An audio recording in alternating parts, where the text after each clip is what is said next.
Knowing who you are. Knowing who you are. Being able to answer this question, who am I? And what do I want? You know, many times when I go out of the country, I am baffled by that question. To explain what is your occupation. I've stood there for 10 minutes. Well, am I a talk show host? Well, I'm more than a talk show host. Am I a businesswoman? I'm a businesswoman. I'm more than a businesswoman. Am I an entrepreneur? I'm more than an entrepreneur. So I just leave it blank or self-employed. So I'm not asking for the roles that you play as daughters. I'm not asking that question. What are the roles that you play as a daughter, as a friend, as a sister? You're going to be a lawyer. You're going to teach. You're going to be a pharmacist. I'm asking the bigger question of who am I? Who am I really? My answer is I am God's child. I am that which is born of all that is. I am, as Pierre de Chardin said, a spiritual being having a human experience. Come trailing the breath of the ancestors yet, but trailing the breath of the angels. And understanding that because I am connected to the source of all that is possible for me. That's who I am. And what do I want? I don't want to just be successful in the world. I don't want to just make a mark or have a legacy. The answer to that question for me is I want to fulfill the highest, truest expression of myself as a human being. I want to fulfill the promise that the Creator dreamed when He dreamed the cells that made up me. What do I want? You must have some kind of vision for your life. Even if you don't know the plan, you have to have a direction in which you choose to go. I never was the kind of woman who liked to get in a car and just go for a ride. I had a boyfriend who would say, let's just go for a ride. I want to know, where are we going? Do we have a destination? Is there a plan? Or are we just riding? What I've learned is that's a great metaphor for life. You want to be in the driver's seat of your own life, because if you're not, life will drive you. Knowing who you really are in this space and time that we embody. That's number one. What do you want? Who are you? Number two, you must find a way to serve. Martin Luther King said that not everybody can be famous, but everybody can be great, because greatness is determined by service. Now, we live in a world where everybody wants to be famous and where we admire people for just being famous. We think being known brings us value. The truth is, all of that will fade in time. The real truth is that service and significance, service and the significance that you bring to your service is that which is lasting. So to be able to, whatever your occupation or job or talent or gift is, our honorees today getting doctorate degrees, to apparently opposite fields, HIV and AIDS and the spoken word. But what they have in common is service, using the spoken word in service to community and the world. Using your knowledge and information about HIV and AIDS and medicine in service to the world. And if you look at all the most successful people in the world, whether they know it or not, they have that paradigm of service. Everybody's talking about Mark Zuckerberg and the IPO. Service. Jay-Z rapping. Service. Through the word, to people, through song. For many years, I was really just happy to be on TV, and people would stop and say, "Oh, you on TV?" "Yeah, I'm on TV. I like being on TV.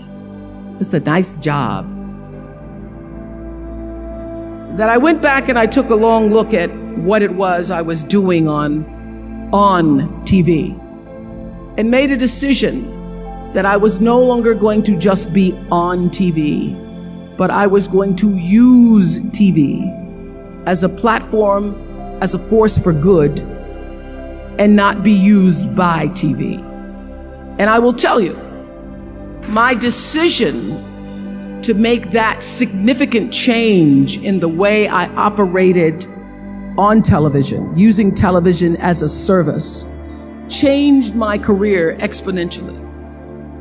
Service through medicine, service through art, using whatever it is you produce, your product, as a way of giving back to the world. When you shift the paradigm of whatever it is you choose to do to service, and you bring significance to that, success will, I promise you, follow you. Service and significance equals success. That's number 2. Number 3, it's so simple, but so hard to do. Always do the right thing. Be excellent. People notice.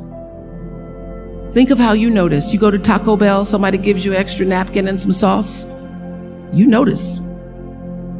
You want to go back to that person, because even at Taco Bell, excellence shows itself. Be excellent. Let excellence be your brand. Everybody talks about building a brand. I never even knew what that was. When people say, "You're a brand," I would say, "No, I'm just Oprah."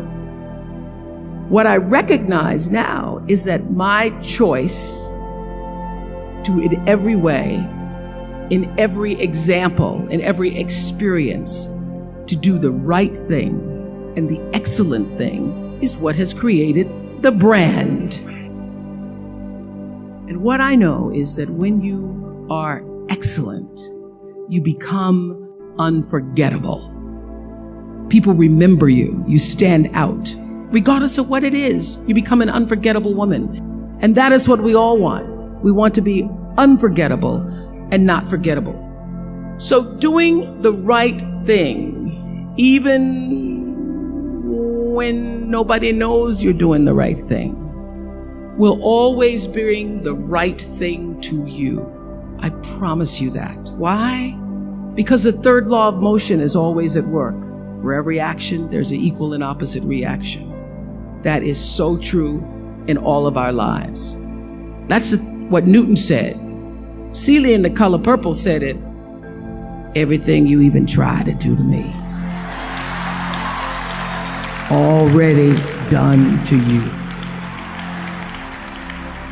Everything you even try to do to me, already done to you.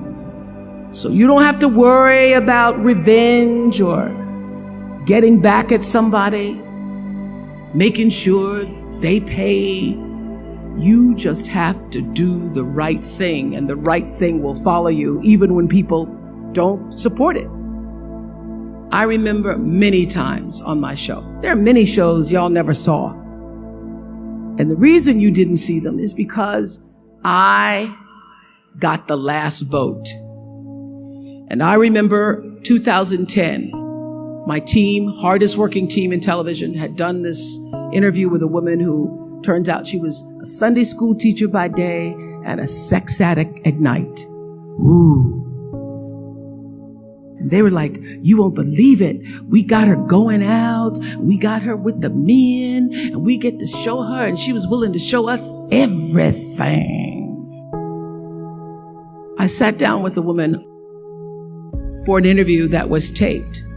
And during the process of the interview, I said, why are you doing this? And she said, oh, I want to help people. I want to tell my story and I want to help people. I said, do you have children? She says, yes, I have a 10-year-old son. I knew right then this is never going to see the light of day. So we got off the air and I said to the lady, we are not going to air that show.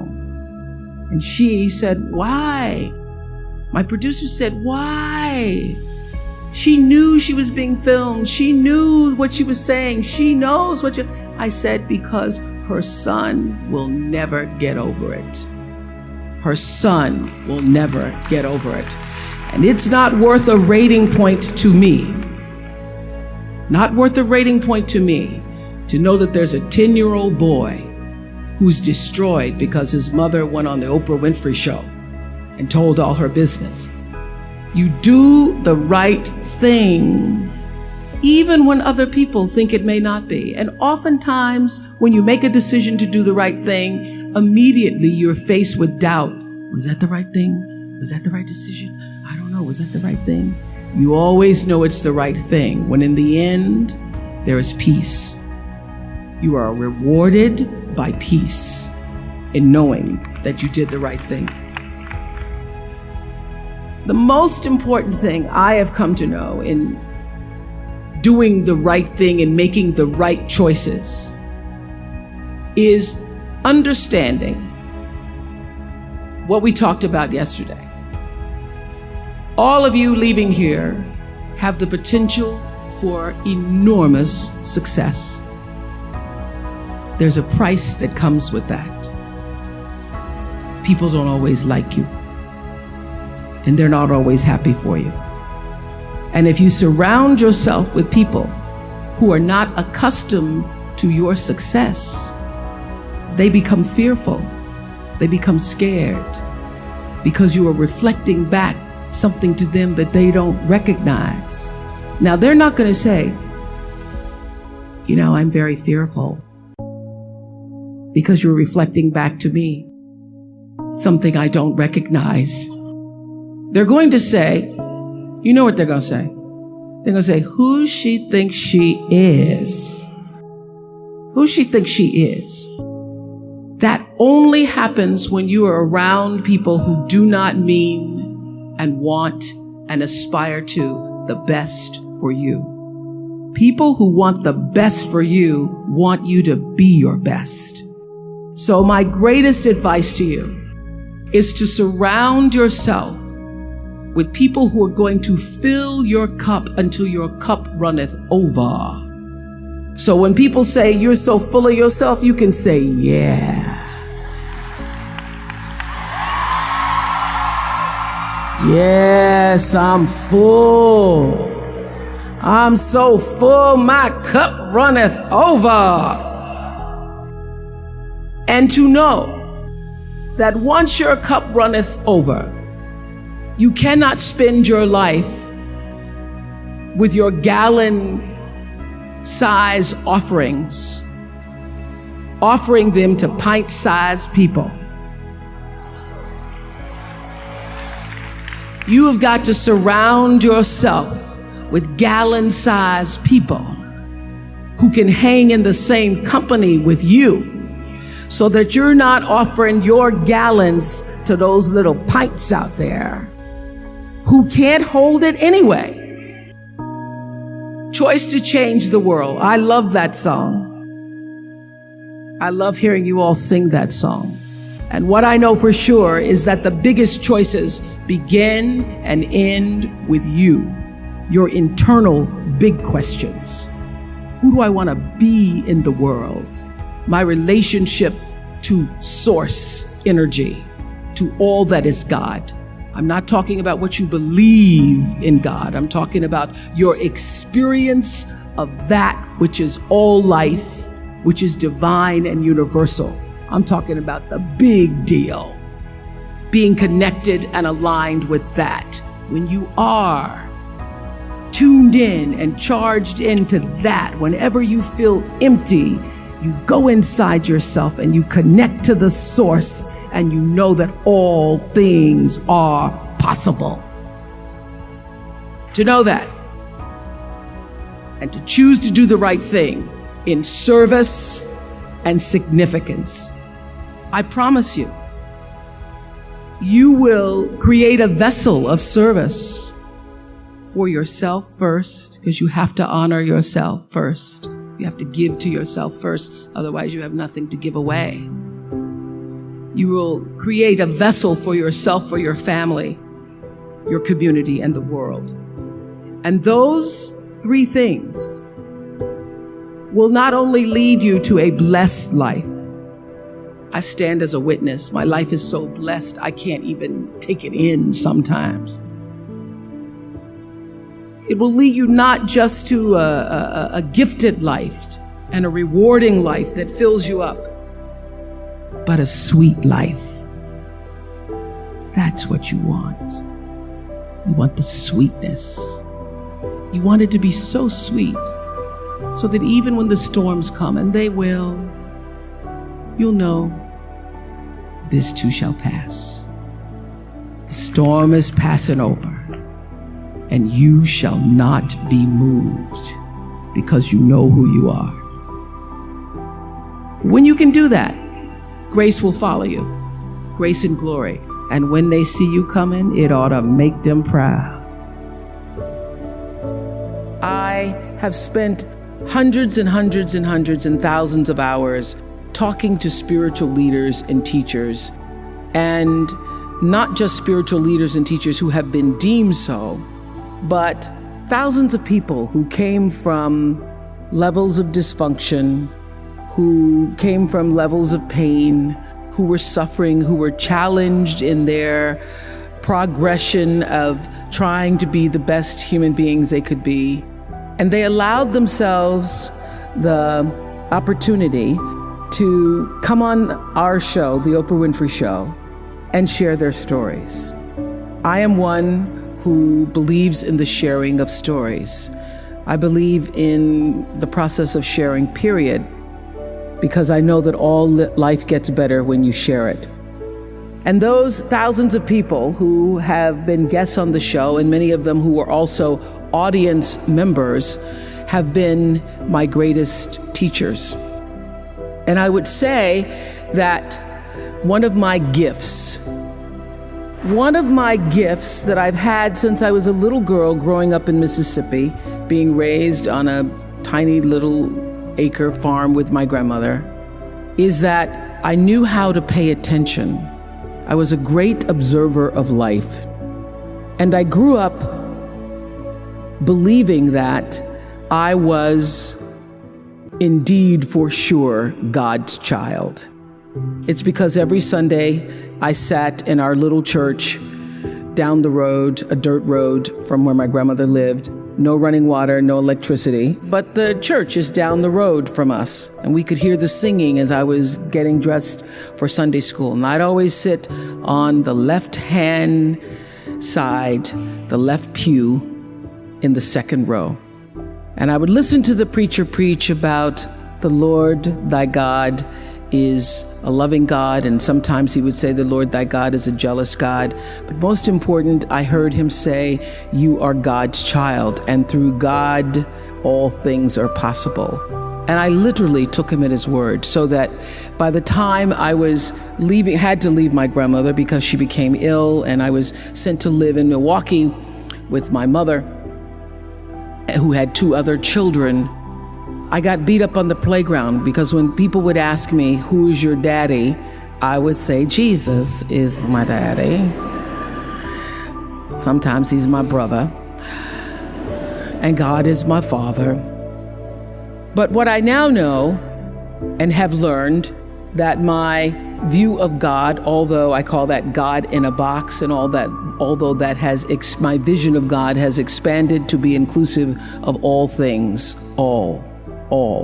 God is all, God is law, God is all, in all things. Not just the guy sitting up with the beard. And now that view of God has expanded, I still understand how important it was for a little colored girl. We weren't even black yet, not to mention African American. You know what I mean, Harry? A little colored girl in Mississippi for whom there was no vision of hope or possibility. My grandmother's greatest desire for me, as she had been a maid and her mother before her had been a maid, her greatest desire was that I would grow up one day and be able to do the same. And she wished for me that I would be able to, she used to say, I hope you get some good white folks when you grow up. I hope you get good white folks who treat you good. So my grandmother would have no idea of the life that I now lead with good white folks who are working for me. She just wouldn't get it. She wouldn't get it. She wouldn't get it, but somehow I think she must know, and she's up around in the spirit realm saying, Lord have mercy, I didn't see it. But I now know that having that belief system, that something greater than me was in charge of my destiny, of my fate, that it wasn't just me alone having to survive for myself, is the thing, is the value, is the rock that has sustained me.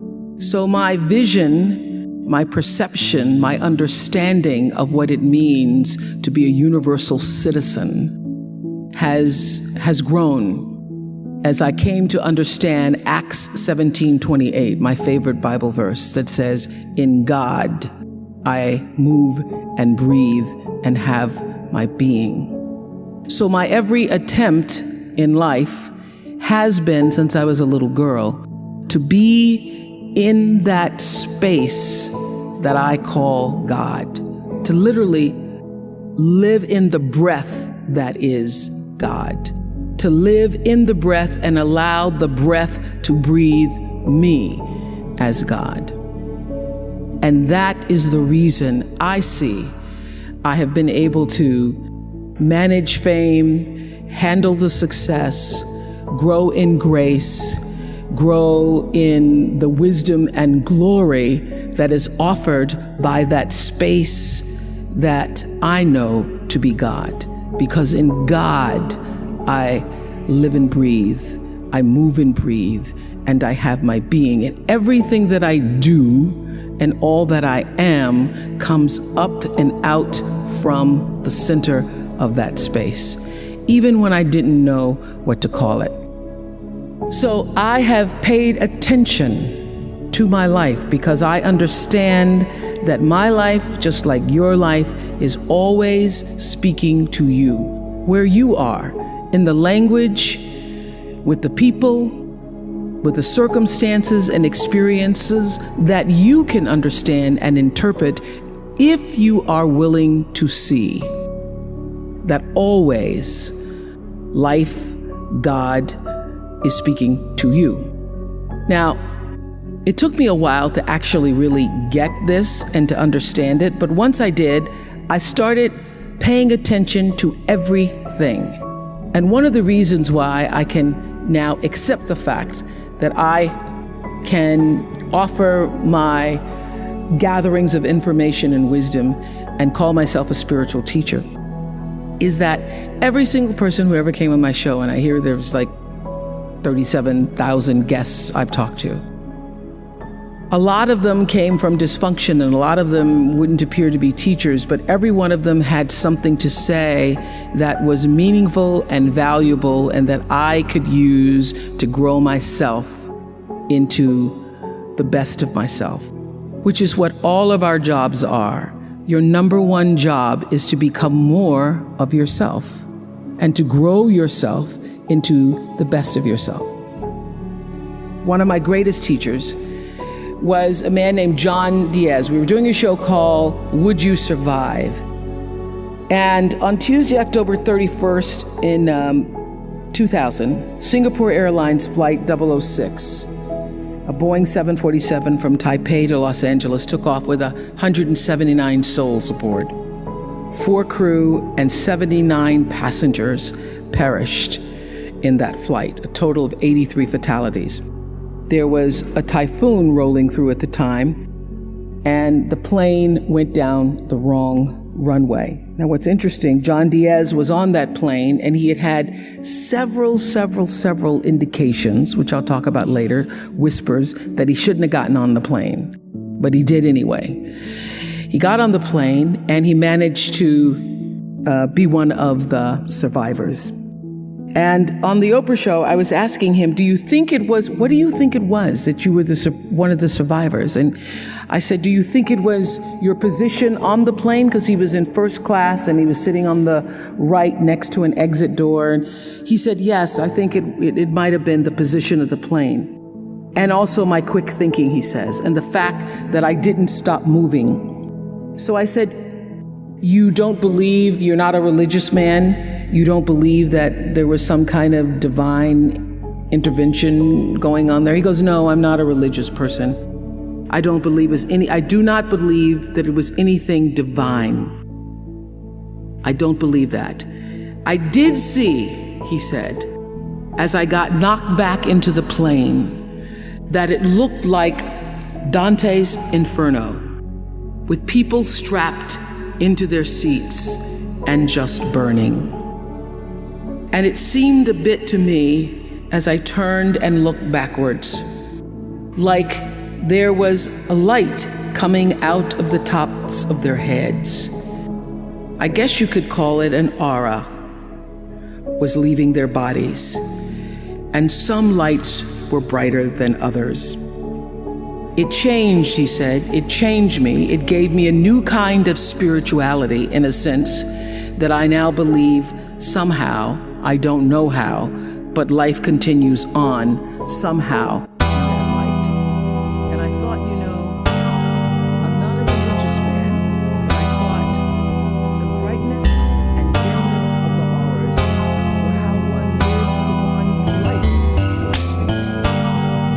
So that's one of the major things that really has changed with me since then, he says. I want to live my life. Em đến nhẹ nhàng như cách em đi qua cái khảng lãng mạn như thi ca, khiến anh chẳng nhớ được gì cả, chỉ chút vừa vã anh ghi và anh không biết được là đôi mình còn gần bên nhau bao lâu nữa. Nhiều lúc anh nghĩ hay thôi mình có lẽ là đừng yêu nhau nữa, vì cãi vã nhiều quá anh mệt lắm, chia tay nhiều quá anh mệt lắm, tất cả ở em đều mệt lắm. Nhưng rồi thời gian cũng hết năm, em thì vẫn ở đó, vẫn nắm chặt tay, vẫn kể môi sát môi. Anh thì vẫn như vậy, vẫn nghệ sĩ nghèo chỉ có lời hát thôi. Em à, người ta mất nhau trong 2 tuần và ta xa nhau cũng 2 lần. Anh không có phải thằng khờ, cũng biết trái tim đâu đó đã phai dần. Phải cần một sự liều lĩnh để thấy mình còn luyến thương nữa không. Mình sống với nhau như vợ chồng, nhưng tình thế này thì chưa giống. Bài nhạc anh viết vẫn chưa xong, liệu rằng ngày đó có Does one lead a meaningful life?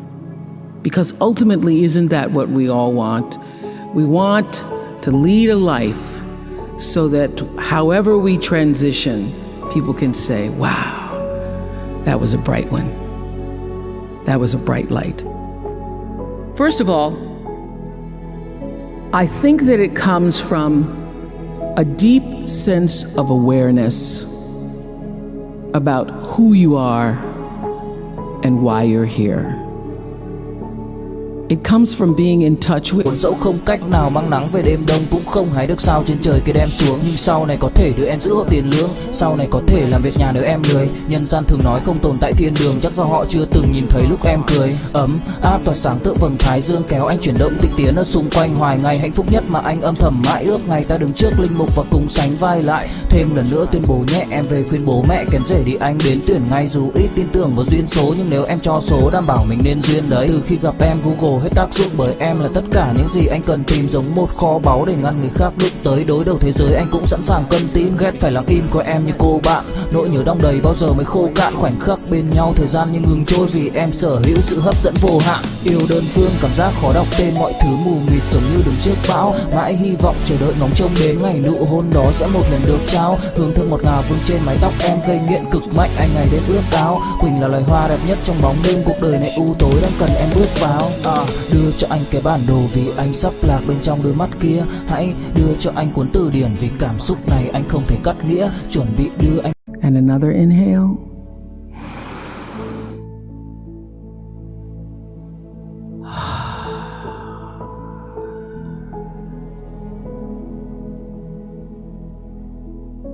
And another inhale.